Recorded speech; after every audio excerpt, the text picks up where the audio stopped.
I want to be careful here because I don't want to address a 2024 candidate, right? We're not going to do that from here.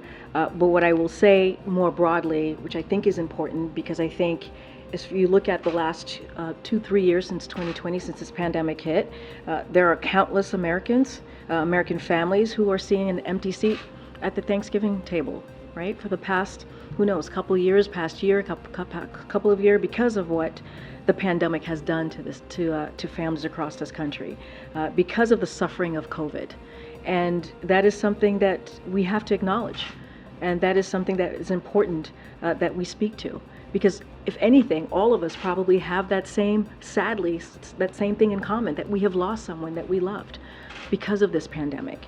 So the claims made on that tape is false.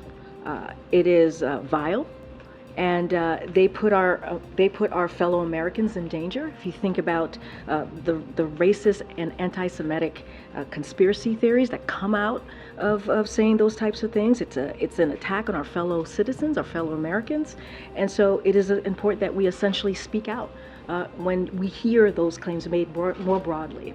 I want to quote something that the American Jewish Committee said, which is the assertion that COVID was genetically engineered to spare Jewish and Chinese people is deeply offensive and incredibly dangerous.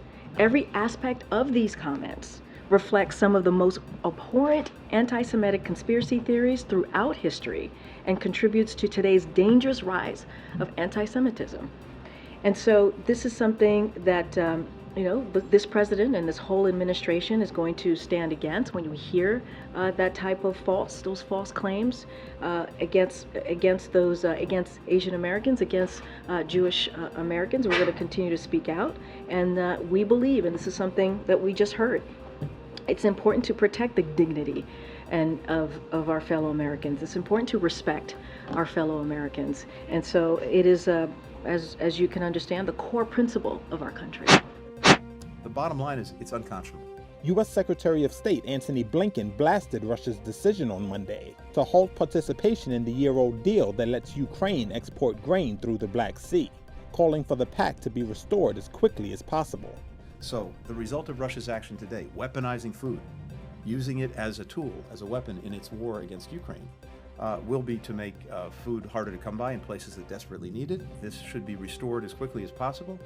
And I hope that every country is watching this very closely.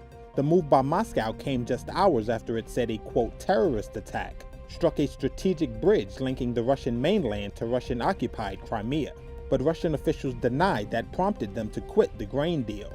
The Black Sea Grain Agreement was brokered by the UN in Turkey in July last year to alleviate a global food crisis worsened by Russia's February 2022 invasion of Ukraine. Ukraine and Russia are some of the world's biggest exporters of grain and other foodstuffs, and any interruption could drive up food prices across the globe. At a meeting of the UN Security Council, British Foreign Secretary James Cleverly also condemned Russia's termination of the Black Sea Grain Initiative. Let us be clear. Russia's actions are taking food out of the mouths of the poorest people across Africa, the Middle East, and Latin America. We cannot allow this war to go on for another 500 days. Ukraine's President Volodymyr Zelensky said he has written to Turkish President Tayyip Erdogan and UN Secretary General Antonio Guterres, calling for the continued operation of the Black Sea grain shipment deal without Russia's participation.